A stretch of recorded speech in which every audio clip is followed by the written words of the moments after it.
Yeah, or at least 8. No, that's the way. I wonder.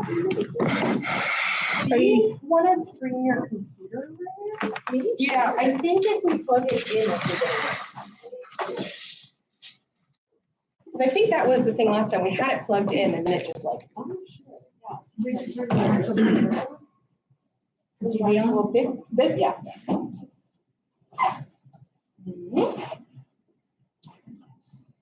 there it is. Because I brought the iPad to do the recording if you were going to be late, but you beat me here, of course. Okay. Cool. Yay! Okay. It's only a screen. It doesn't have a computer. Oh, all right, there you go. It's confusing because there is a computer right on this side. It is confusing. That is confusing. I will.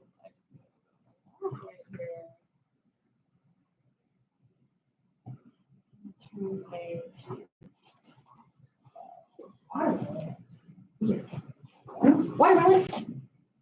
It's kind of, weird, right? I don't think anybody's even on here. There you go. See, I thought I could log in on there, but I'm glad you brought your computer because now it's yeah, that's great. Awesome. Did everybody notice Audrey's new hair? Yes, I had a haircut. This doesn't see the. Let's put this over here so it doesn't. Because I You just clicked it. we can move it. Okay, yeah. So sure. There we go. Do you guys normally have people stand or sit or? However you want to do it. It's pretty informal. Okay. Just ignore this completely. Yeah, what I'm gonna do. We're watching the chat. I'm gonna sit unless you guys want me to stand, and this is great for me. So, my name is Darcy. I'm a pharmacist with outpatient pharmacy here at St. Luke's. I have been an outpatient pharmacist now for, oh my gosh, 12 years. So it seems like a long time at this point. I started my career at Albertsons, moved to Meridian, St. Luke's a few years after that. After my first child was born, had my second child, then moved to Boise, St. Luke's. And I was a big part of the Meds to Beds team there. I don't know if any of you have experience with Meds to Beds or Meds to Beds services, but they are awesome. So it's a really cool program where if you're hospitalized and then you're discharged from the hospital, we bring your medications to you and go over them with you in the room. So it's just like a really neat program. Right now, I'm in a new role. So one of my new roles is to help to expand immunization access throughout the system via our outpatient pharmacies. And so right now, really looking at the vaccine landscape, it is a very complicated landscape right now. And so we've got lots and lots of changes after COVID. I would say there's pre-COVID, there's PC, and then there's post-C. So post-C, I'm not sure how to name it now that I just used those, but we've got pre-COVID vaccination time, and now we've got post-COVID vaccination time, and we're really in that setting where it's a very complicated scene, and I think it's complicated for healthcare providers, and it's especially complicated for patients. So right now we have vaccine hesitancy is on the rise across the US because people are tired of talking about vaccines. So like, how many more COVID shots do I need? It seems like there's just a lot of fatigue out there when discussing vaccines. So I am happy to address any of these questions. But right now we are in like full-blown respiratory trifecta season. So we're talking about COVID, of course, flu, and then RSV, which has a new vaccine to it. So the question is like, what should you do? How should you stay safe? What is best for you and your family? And that's kind of what I'm here to talk about. Have you guys experienced like conversations with family or just friends? And it's like, oh my God, my doctor told me to get another COVID shot, or it just seems like a lot right now. And I can tell you, like, I go to a lot of vaccine meetings, and even healthcare providers get confused about what's available and out there. And then ACIP comes through and they say, you know what, we need to change recommendations. And so then that trickles down. And so, like I said, this landscape is just a really challenging landscape right now. So trying to make it as easy as possible. So right now, flu vaccine is new this year. It's a trivalent vaccine. And so that means that three different viruses. Three different viruses in the vaccine. So that was changed from a quadrivalent. You've probably heard the quad. For a long time, it was a quad. And so what happened is one of those little viruses in there kind of started to whittle out. Like, we don't see it. We haven't seen it for like 2 or 3 years now. And so the consensus from the group of people that make these decisions is like, let's not expose if we don't have to. So they reduced it down to a trivalent. And the way the data comes about for flu every year is it's based off of what's happening in the southern hemisphere of the globe, where they see emerging trends, and then they try their best to predict what's going to happen up here in the northern hemisphere for the winter. And then vice versa, they'll be doing the same type of data collection this year for the southern hemisphere's winter. So changes every year. That's why we recommend an annual vaccine. You might know that there are 2 different strengths. So if you're 65 and older, recommendation is to get a high dose. Do you have to? Totally not. You can still get the regular dose. I have had patients come up and say, like, that makes me feel terrible.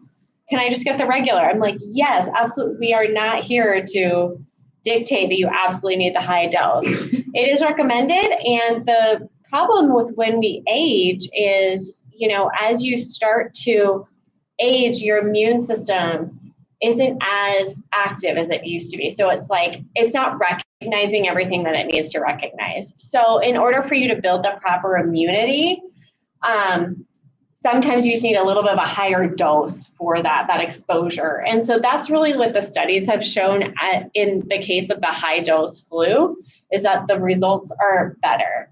Is that the same for people that are immune compromised, regardless of whether you're 65 or not? Good question. So there's a very small subgroup of patients that should also get the high dose. It is if they've had, I believe, a solid organ transplant. So otherwise, still, even if you're immunocompromised, they do still recommend the regular dose.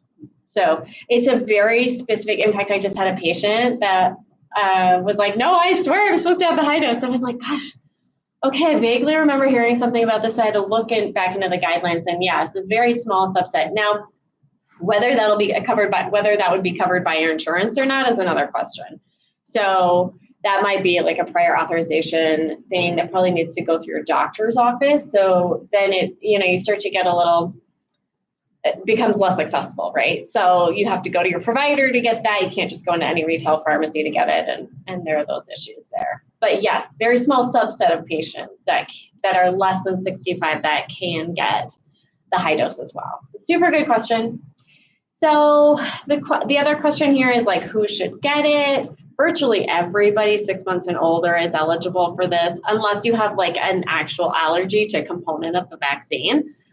Even people with egg allergies, it's been totally fine. It's really not an issue anymore. Another question is, like, does this mean I absolutely won't get the flu? What do you think the answer is? Never. You can still get it. Unfortunately, you can still be exposed. So this was the CDC's flu campaign this year, and they have a bunch of them. This was my favorite because it's like a flu vaccine can take it from wild to mild. And I thought that was a really good illustration. So basically, like, you certainly can be exposed, especially if you live in the world and you have young children, and then they come home in their little petri dishes and, that kind of thing. So yeah, it's definitely exposure, but the goal here is that you just won't get as sick, and then you won't end up in the hospital, and then lead to further complications from that. So you might feel crappy for a few days, but the goal is that you don't end up in the hospital. So what increases your risk for severe disease is going to be age. So that in the case of flu, it's very young children, typically under 5, that are at increased risk of complications, as well as older adults, 65 and older. Pregnancy also puts you at risk, and then some type of immune deficiency, whether that's through medications that can make you immunocompromised or through immune deficiencies such as HIV. Best time to get it is September to October. People come in August, want to get the flu shot. I'm like, I would really hold off. That's just too early, because oftentimes this immunity is going to wane. So your flu shot, I usually say like either October 1, end of September is my recommendation, especially if flu season hasn't quite ramped up yet. You want to wait just a little bit. It's going to take 2 weeks for full vaccine coverage. Thank you. On that. So questions about flu right now? Yeah, what do you say to people who say, every time I get the flu shot, I get flu? Yeah, and I do definitely hear that all the time. I shouldn't say all the time, because usually if they're coming in to get a flu shot, they are pro flu shot, they're in for it. Typically it's just bad timing. Because really this is an inactive virus. The only thing that you should feel from a flu vaccine is a sore arm. I have heard reports of people with the high dose feeling fatigued a bit the next day. Not like a COVID shot though. It's not a messenger RNA vaccine. So really you should just get a sore arm, and that's about it. If you're getting other symptoms that are like headache, fatigue, chills, that is a virus that you have unfortunately been exposed to at the exact same time that you got the flu shot, unfortunately. If you're getting diarrhea, that is nothing to do with your flu shot. So it's just bad timing. And I get it, I want to blame everything on my kids, and I do, because they come home and they're always patient zero. But it's also easy to blame a vaccine for things too, because it's that's getting injected into your arm, but really it's just bad timing. I guess you're getting the flu shot when flu is rampant. You are getting a flu shot when everything is rampant. Yes, you're getting exposed to so many viruses just by going into the supermarket, so unfortunately. All right, cool. We're up to COVID, and I know so much COVID coverage all the time. So this year, new formulation for the 24-25 year. Recommendation is to get a booster. If you've had the original series and you've had regular boosters, the recommendation is to get a booster for the 24-25 year. We're still trying to figure out COVID. So does it have a seasonal peak? Yeah, it turns out it does, typically in winter, but it also has a summer peak. So we see peaks kind of throughout the year. It's somewhat unpredictable at this point because we just haven't had it around long enough. So as I was reading and trying to refresh yesterday, there is a possibility that there will need to be a second booster administered later on in the summer, just dependent on whether there's going to be another peak in the summer, like we kind of saw this summer. So I guess to be determined at this point, I would certainly recommend a new shot for the 24-25 year. Let's see, increased risk for severe COVID infection age, and I'm talking higher age, like 75 and older. So this isn't like flu where the young kids have an increased risk for hospitalization. We certainly can see that, but it's not like flu for young kiddos. It's really age and then certain disease states that really put you at higher risk. So cardiovascular disease, diabetes are two of them. And then again, if you're immunocompromised. So a little bit of a different high risk category here for COVID complications. And then I get this question all the time, so I wanted to put it in here. How long should I wait to get the vaccine after getting COVID? Is 3 months now. CDC actually did come out with an actual recommendation. Just 4 years later, it's no problem. Now we know 3 months. So wait 3 months after you've been infected by COVID, which a lot of people don't know if they've been infected at this point because a lot of people just aren't testing anymore. But if you know that you've had COVID, you do want to wait 3 months because you have some developed immunity with that virus that you've been exposed to. 3 different vaccines. So we have the Pfizer, we have the Moderna. Those are 2 messenger RNA vaccines, and then the Novavax. The really bad side effects come from the messenger RNA. So if you don't the bad side effects, they come from the mRNA, the messenger RNA vaccines. That's the Pfizer and the Moderna. Those are also the most prevalent vaccines that you'll find around the valley. If you want a vaccine that does not give you those side effects, a Novavax is your go-to. It's a traditional vaccine, and so it's more like the flu vaccine, and it should not produce those kind of fatigue, feeling icky, chills, like a lot of people can get after those messenger RNA vaccines. So that's one reason why I'm here. Yeah. Besides better breathing is Yeah. that Nova, because I'm done with that MR. Oh yeah, a lot of people are done with it. mRNA stuff. Yep. So, how that is produced, the Novavax? So I could not give you an accurate answer to that. It would be considered more of a traditional type of vaccine. So the vaccine technology that's older, like a flu vaccine technology, as opposed to the messenger RNA technology. And it really doesn't produce the same level of side effects. And that's why it's surprising to me that it's not more prevalent. It's hard to find a Novavax vaccine. Have you managed to find one? No, I've been waiting for today. Let's look. To get more information. Yeah. And then I'm going to look for it. Yeah. My transplant surgeon wants me to have a COVID vaccine. Yeah, I'm sure he does. So let's look after this and see where we can get a Novavax vaccine for you. I'll help you look for that because I agree. And, I talked to my dad and I'm like, you have a pharmacist for a daughter. He's like, I am not getting another COVID vaccine. And I get it. Like, they make you feel icky. So if you can find the Novavax, it really shouldn't produce the same results. I think what's happened, if I had to make an educated guess, Pfizer, they have very good reps. They have very good distribution in terms of product. And I think that's just been the market. Like the market has been, Pfizer's been in the market and they know how to do this, right? They know how to distribute that drug out. So I think that's why. They also have pre-filled syringes, which is great if you're a pharmacy and you don't want to see a lot of waste in your product. So it's just an easier product to get right now. But let's try to find you a Novavax location. Yeah. Other questions about COVID? Yeah. All right. Next one.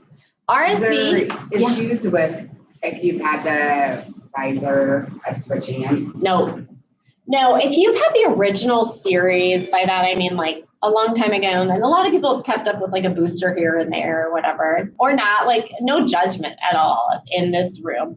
But then you really just need the one, and they call that the booster. If you haven't, then they do want you to have like an original series. They do have schedules. I don't know them offhand, but they have schedules for COVID if you want to catch up with just strictly Novavax as well. Yeah. Oh, so you'll have to have a couple series. Yeah. So like you need an original series. And again, I just don't know that offhand, but I'd be happy to look it up and we could kind of figure that out based on Novavax. You've had the messenger RNAs before, so you're just looking for a booster. Yeah. So like you would just need one, but if you're looking to catch up, then you would need more than one. You've never had. If you've never in your life had a COVID vaccine, If you switch, then it's just a booster. But if you had that original, I think, what was it, like 2 or something? Yeah. When it Yes. first came out or something. Exactly.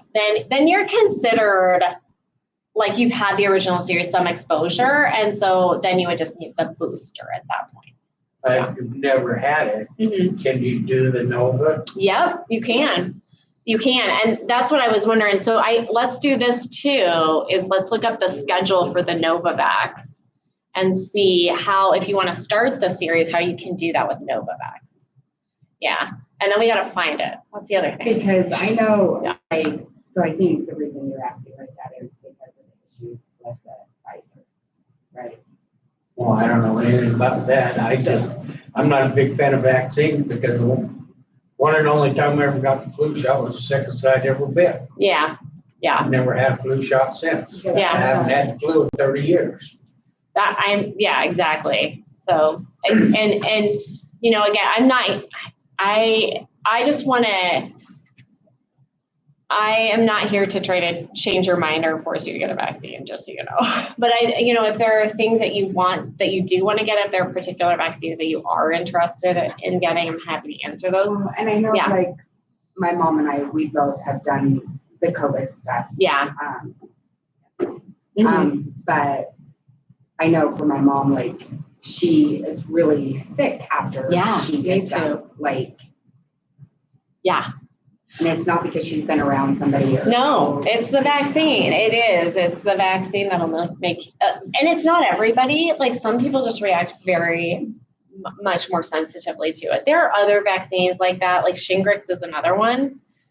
People feel really crummy after Shingrix vaccine. And again, it's just better than getting shingles. It is way better than getting shingles. But so some of these vaccines are just notorious. They just affect a greater percentage of the population. And then Nova is supposed to not do that. But Novavax is a traditionally manufactured vaccine. It's not a messenger RNA. So the side effect profile is way better. Yeah. What if you get no reaction at all? And like a pincushion. That's amazing. I've gotten every single thing. I probably had 8 or 9 COVID vax. Yeah. I never had a reaction. I think you should just consider yourself lucky. No. No, it doesn't mean that it's not working. In the hospital, it's a common cold. Okay, that's great. Poor thing. No, it doesn't mean that it's not working. But, you know, I don't know, to be completely honest, the answer to that. Like, I know. Well, and sometimes, you know, it's just like, there are some people that just are more sensitive to side effects anyway, and then others that, and it's across the board with medications as well. Like my mom, I can give her like a micro dose of something, the doctor can, and she just reacts like crazy, you know?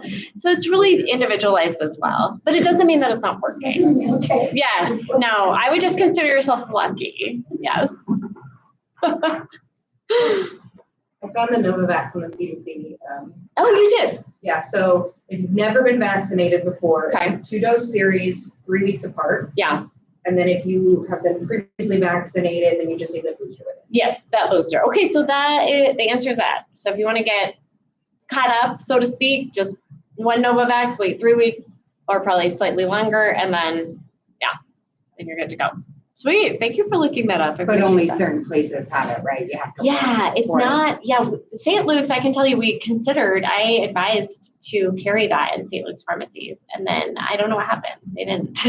So nobody listens to me. I have no power really around here. But I would like to see it in our pharmacies at some point.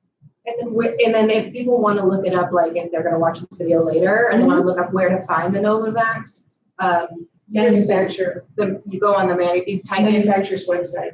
Oh, and then it'll show you if you put in like your zip code. Okay, Yeah. perfect. So manufacturer's website, Novavax is where we need to go for that. Okay, thank you.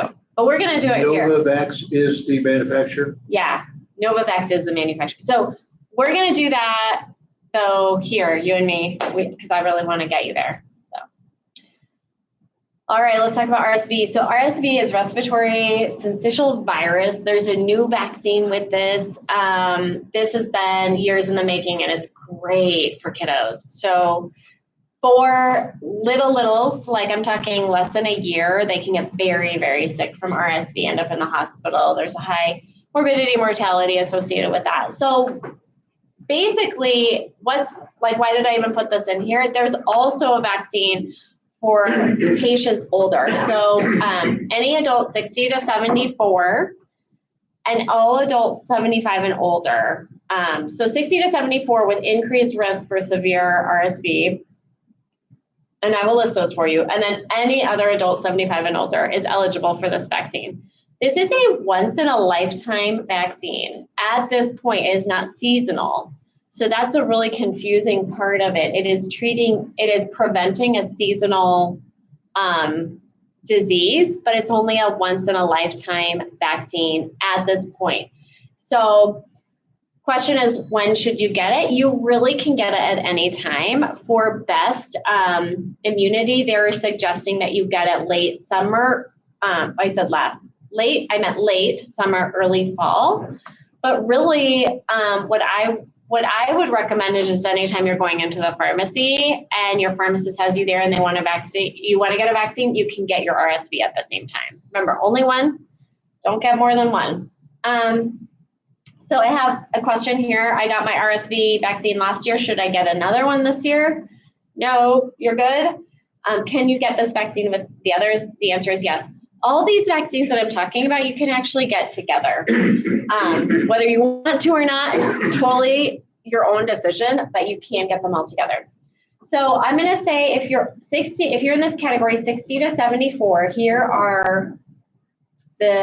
here's what's going to put you at higher risk for RSV. So chronic cardiovascular disease, so like heart failure, coronary artery disease, congenital heart disease, any kind of chronic lung or respiratory disease, so like COPD, emphysema, asthma, any like end-stage renal disease, diabetes, anybody like post-stroke, anybody who's had any like muscular dystrophy, liver disease, severe obesity, any kind of like sickle cell anemia. Let's see. And then if you're living in a nursing home also. So it's. I'm sorry to interrupt. I have very bad hearing. Is it that list right there? Is that people who should get it or should not? They should. Okay. If they are in this category. It's not a blanket recommendation from 60 to 74. It's patients with higher risk. So that's the list that I just read right there. Yeah. It's very broad. I think probably most people would fit into that category right now if you're of that age group. So I don't know, but we could talk more about that offline as well. So anyway, we carry Abrysvo. This also is a vaccine that can be administered to pregnant women who, and then that immunity is passed on to baby. So. Is there a reason why Salix Pharmacy only carries the Abrysvo and not the RSV? The reason is because of the pregnancy indication. It is the only one that has the pregnancy indication. So you just use it for all and not have to have two? Yes. Okay. Yeah. Got it. Yeah. I'm just gonna say, I was in the RSV test series. You were? So I had it. Yeah. It was easy. Yeah. It was cakewalk. I was in a double blind, so I didn't know until later if I was active or not. Oh. No, I knew it was, because it's the only time I ever had a sting. Oh, yeah. That's all I got from it was just a sting. Oh, from no a shot. kidding. But it was like, this is different than any shot I've ever had. Therefore, I know I was not one of the, and I, when they finish the study, They confirm. they tell you. Yeah. take I that imagine blood. it's like tough with like a placebo vaccine. Like, I mean, like, if you've gotten a vaccine. No, I had the COVID. Really? I had the COVID. I was in the COVID study too. You were. And I didn't feel a thing with the Really? COVID shot. Oh And my I gosh. was active with that one. Oh my too. gosh. So it didn't, like you. You I just had don't no have, response you don't get side whatsoever. effects. That's great. So, and it was the Pfizer, which everybody else has issues with. So Yeah, yeah. we're just really lucky. I think you should consider yourself lucky.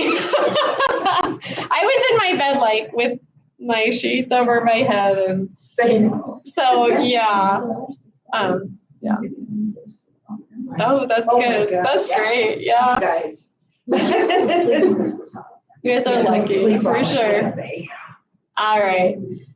Okay, pneumonia. We are going to enter the pneumonia landscape here. The pneumonia vaccines are so confusing. So this is new. Who should get a pneumonia vaccine? Any adult 50 or older who has never received a pneumonia vaccine. So these guidelines just recently changed. All that information is getting trickled down. This was very recent, like August, September. So if you have questions about this, do have a conversation with your PCP on it. Here's a question. So pneumonia vaccines have changed throughout the years, and the recommendations seem to be always changing. But the question is, I received a pneumonia vaccine a few years ago. Am I eligible for another vaccine? And the answer is you possibly are. So if you received another type besides the Prevnar 20, which is the most prevalent pneumonia vaccine around right now, you are eligible for another pneumonia vaccine. And really, the only way I could answer that is if we look at your own individual profile and see when that was, the age you received it, how many years ago it was, et cetera. So this would be a conversation you could either have like with your pharmacist if that's where you received it, or with your physician if you received it in the doctor's office. So can you get a pneumonia vaccine with other vaccines? Yes. I think the takeaway with pneumonia in particular is it's complicated. There are a lot of different varieties out there. I would say most pharmacies now carry the Prevnar 20, and it's definitely the one that we carry.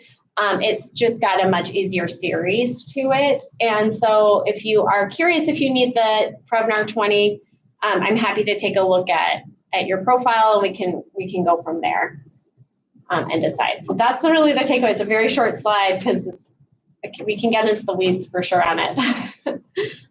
Okay, Shingrix. So shingles, the shingles vaccine has changed as well, but not super recently. So when I was in pharmacy school, we gave the Zostavax.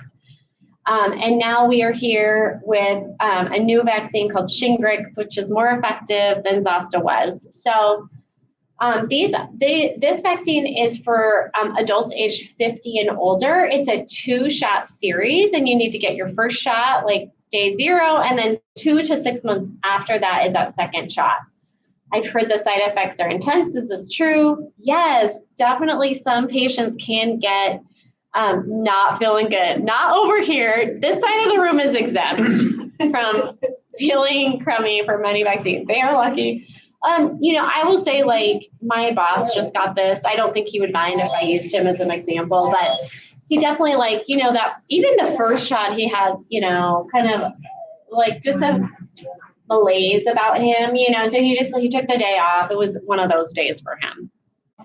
I have had shingles personally in pharmacy school, I think because I was so stressed, and yeah, I would definitely avoid it if I could. So I'll be getting it at age 50. And then, so one of the questions I asked here as well is, I received Zostavax years ago. Can I still get Shingrix? And the answer is very likely you could and maybe should at that point.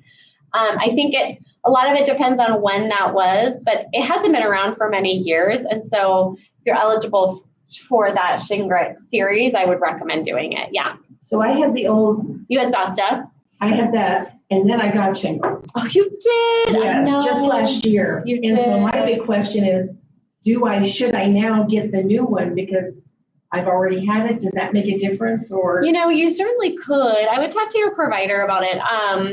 I think, it's been a year, you're eligible probably at this point. I would definitely consider it. I would have Okay, a conversation with your I'll talk to her about it PCP. Yeah. Because I don't want to do that again. No, and I feel like once you've had shingles, I just feel like you are at risk for getting another case of shingles. It's like, it's not like it can't happen again. Like, you'll know if you do, what it is. I think that probably one of the biggest problems is like identifying it on yourself and then being like, oh, I got to get that treated straight away. You just think it's like a spider bite. A lot of people just think it's a spider bite. I get just weird little something rashes. itchy. Yeah. Anyway. So it was like, So you're like, this is oh, nothing, it's a this is weird nothing. rash. Wait a minute, this is something. Yeah, and it grows, and then you're like, ow, this hurts. Yeah. So definitely I would have a conversation with your provider on that. And I would say, like, often we don't say, like, get your shingle shot, like, right after an active case of shingles, but I would say enough time has passed for you.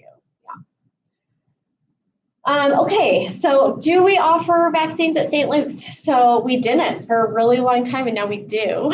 At 2 pharmacies right now, we'd love to offer them system-wide. We have big space issues at certain pharmacies. So these are our 2 newest pharmacies. We have one in Fruitland, and we have one over at the Center for Orthopedic and Sports Medicine. And these are 2 fully functioning vaccinating pharmacies. So they offer everything you see up here: shingles, flu, tetanus, the Tdap, which I didn't talk about, and I'm happy to talk about that one as well. So the COVID-19, we've got hepatitis, pneumonia, RSV. So Fruitland is one of the pharmacies, and then we also have one over at the Center for Orthopedic and Sports Medicine. The other place, so we vaccinate children 12 and older.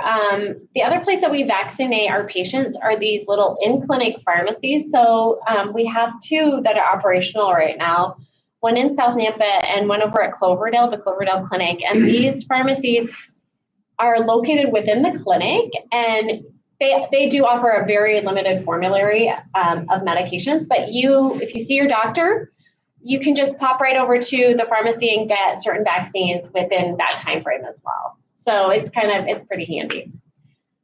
Okay, and then that's it. I know we kind of discussed throughout, but that's all that I really have for you guys right now.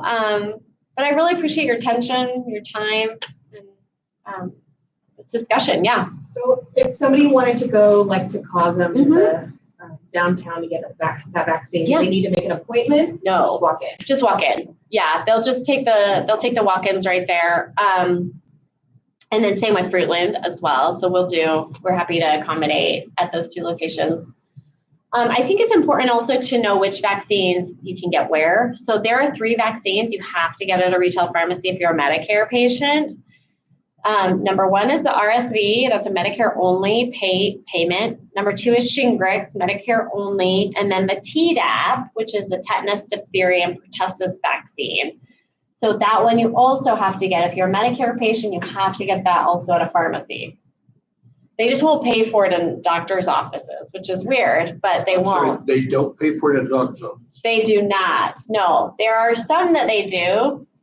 Yeah, they're just here to confuse you. We're just here to confuse you. This is something Congress did. I don't know who did this, Trying to but fund pharmacy business or something. right. So yeah, the RSV, Tdap, and then the Shingrix. Those are the 3 that you have to get at a retail pharmacy if you're Medicare. Yeah. Tdap, what's the recommendation for? Tdap is every 10 years. That's what I thought. Yeah, unless you've got a grandbaby coming. I made all my parents get the Tdap before my kiddos came. And there are pockets of whooping cough breakouts throughout the nation that occur. And, we can't protect the infants. So mom gets a Tdap for every pregnancy. That some of that immunity can be passed on. And then if you have grandbabies that are real little, I always recommend to investigate that as well. I've got a fairly new grandbaby that's coming in the next month. And I'm thinking, I think it's been plenty of time. I should probably. Yes, I always recommend that for new grandparents. Yeah. What's even better with that is that now you'll know when that kid is 10, it's time for the booster. Ah, The booster. amazing. Good call. Also, Good call. Tdap, that one's sore. That one will make you sore. Tetanus shots, just in general, without the pertussis. But I'll be curious to know. You'll have to let me know if you feel it, if you get a sore arm or not. Well, this year I got the COVID and the flu shot the same day. And I did have a mild, tenderness the next day. The next day. And that was it. You're so lucky. That's amazing. I love that. No, it just doesn't do it to me. Awesome. Cool. So should we look up where to get some Nova? Any other questions or comments or? Walgreens, Walmart, Fred Meyer's. Oh, they all have it? They all carry the Nova. That's amazing. There you go. And definitely talk to your pharmacist over there as well, and see kind of what they have to say about it. But yeah, it's just better known for the side effect profile.